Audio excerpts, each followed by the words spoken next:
نحمده ونصلي على رسوله الكريم أما بعد وقال النبي صلى الله عليه وسلم اللهم بارك لنا في رجب وشعبان وبلغنا إلى رمضان۔ حاضرین محترم اور ناظرین کرام، آج کی میری گفتگو کا عنوان ہے شب برات کی حقیقت و فضیلت کتاب و سنت کی روشنی میں۔ سب سے پہلے یہ بات یاد رکھیں کہ آج کی میں اپنی گفتگو میں وہی بات ذکر کروں گا جو رسول کریم صلی اللہ علیہ وسلم سے ثابت ہے، اور جس درجے میں ثابت ہے اسی کو بیان کیا جائے گا۔ شعبان المعظم اسلام کی روح سے ایک مقدس اور محترم مہینہ ہے۔ اس ماہ میں ایک مبارک رات آنے والی ہے جس کا نام شب برات ہے۔ چونکہ اس رات کے بارے میں بعض حضرات کا خیال یہ ہے کہ اس رات کی کوئی فضیلت قرآن حدیث سے ثابت نہیں، اور اس رات میں جاگنا اور اس رات میں عبادت کرنا یہ فضول ہے، عبث ہے، بیکار ہے۔ بلکہ بعض حضرات نے تو اس رات میں عبادت کو بدعت سے تعبیر کیا ہے۔ اس لیے لوگوں کے ذہنوں میں اس رات کے بارے میں مختلف سوالات پیدا ہو رہے ہیں۔ میں نے ضروری سمجھا کہ اس رات کے بارے میں کچھ عرض کر دوں۔ پہلے یہ بات سمجھ لیجئے کہ دین اتباع کا نام ہے۔ جو عمل اللہ کے نبی صلی اللہ علیہ وسلم سے ثابت ہے اور جس طریقے سے آپ نے فرمایا ہے، جو آپ کا طرز عمل ہے، اسی طریقے سے اگر امتی کر رہا ہے تو باعث اجر و ثواب ہے، وہ عبادت بن جاتا ہے۔ اور اگر حضور اکرم صلی اللہ علیہ وسلم کی شریعت سے، سنت سے ہٹ کر ہے تو وہی کام بدعت بن جاتا ہے، اس پر کوئی اجر و ثواب نہیں ملتا۔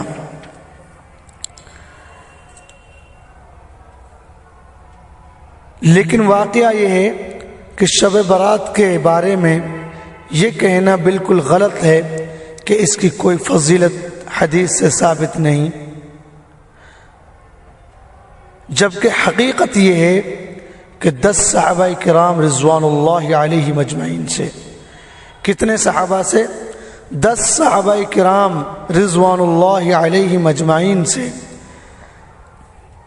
احادیث مروی ہیں جن میں نبی کریم صلی اللہ علیہ وسلم نے اس رات کی فضیلت بیان فرمائی ہے۔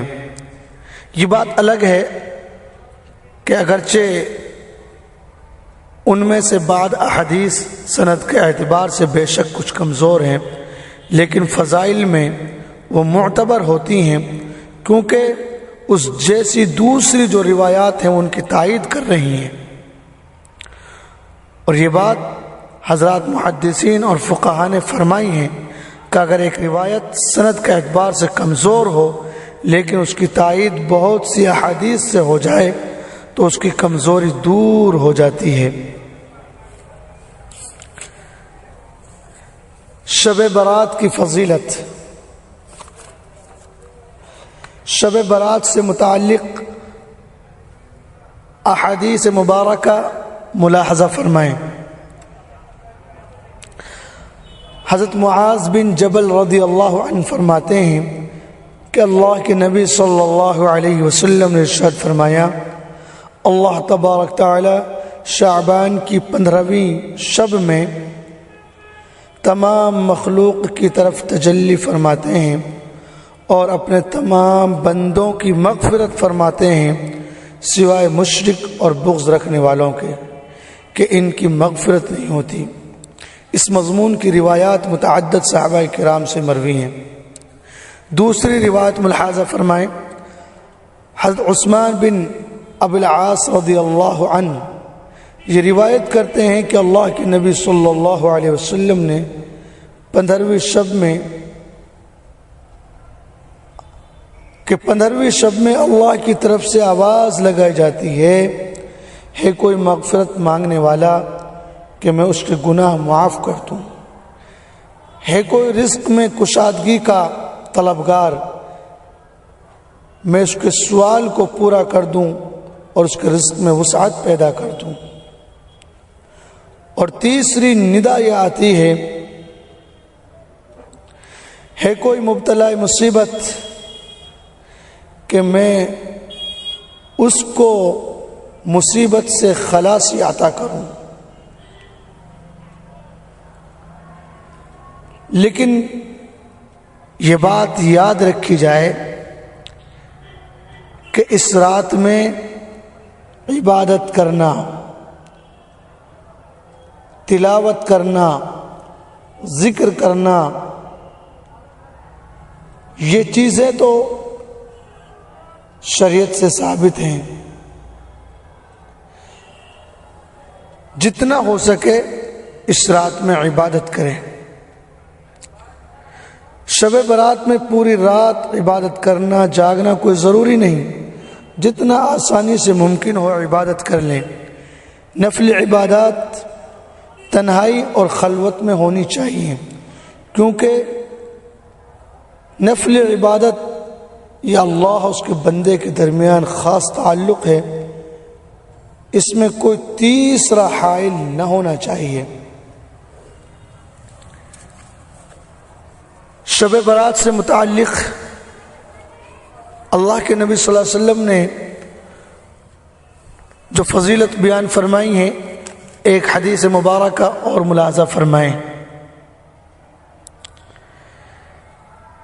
حضرت اسامہ بن زید رضی اللہ عنہ نے عرض کیا،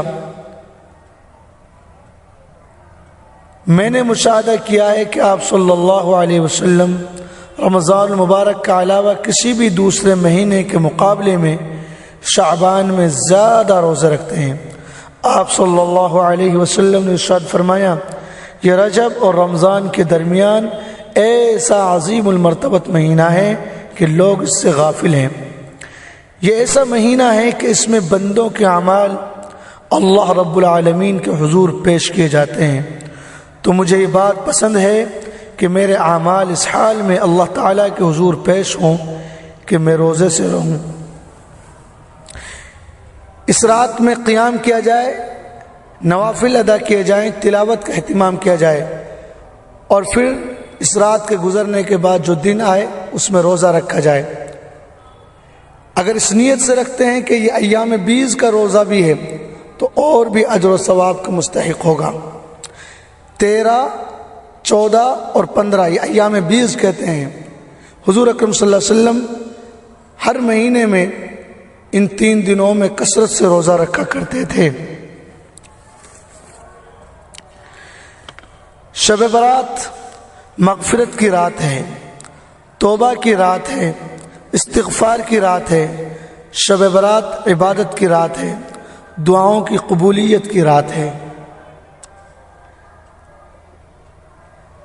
اتنا سمجھنے کے بعد اب ان چیزوں کو یاد رکھیں جو ہمیں شب برات میں، نصف شعبان میں، شعبان کی 15ویں رات میں بالکل نہیں کرنی ہے، اور وہ کام جو شب برات میں ہرگز نہ کرنے چاہیے وہ یہ ہیں: حلوہ پکانا۔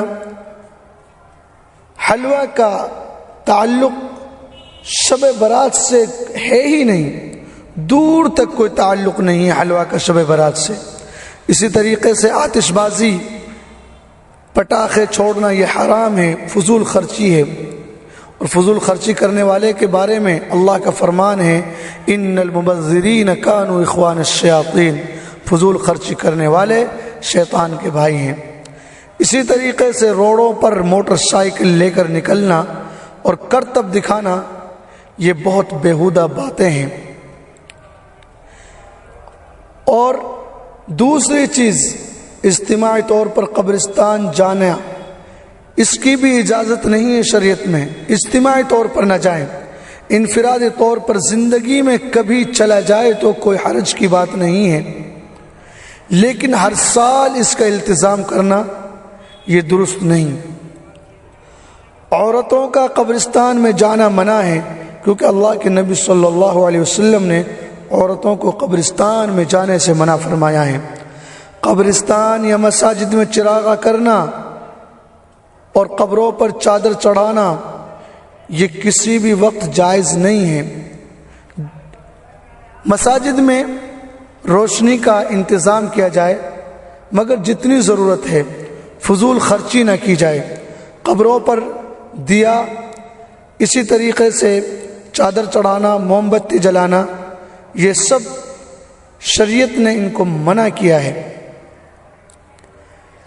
اس رات میں بقدر توفیق انفراد عبادت کرنی چاہیے۔ اجتماعی عبادتوں سے اپنے آپ کو دور رکھیں، کیونکہ حضور صلی اللہ علیہ وسلم سے اس رات میں اجتماعی طور پر کوئی عبادت ثابت نہیں۔ اس رات میں انفرادی عبادت جتنا چاہیں کریں، لیکن اس رات میں اجتماعی طور پر کوئی عبادت حضور کریم صلی اللہ علیہ وسلم سے ثابت نہیں۔ اب ان لوگوں کا ذکر بھی ضرور آپ کے سامنے ہونا چاہیے کہ جن لوگوں کی اس رات میں مغفرت نہیں ہوتی، اللہ تعالیٰ ان کی دعاؤں کو قبول نہیں فرماتے۔ ایسے لوگ کون ہیں؟ ان کو بھی دھیان سے سننے کی ضرورت ہے۔ اس مبارک رات میں اللہ تبارک تعالی قبیلہ بنو کلب کی بکریوں کے بالوں کے برابر لوگوں کی مغفرت فرماتے ہیں۔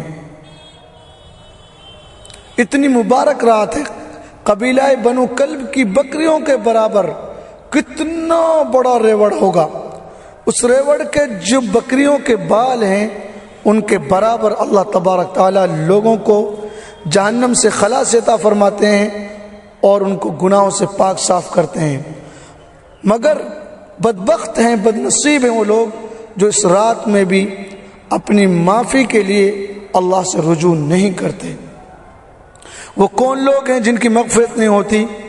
نمبر 1، مشرک، اللہ کے ساتھ شرک کرنے والا، قاتل، کسی کو قتل کرنے والا، والدین کی نافرمانی کرنے والا، ماں باپ کی نافرمانی کرنے والا، اس کی بھی مغفرت نہیں ہوتی اس مبارک رات میں۔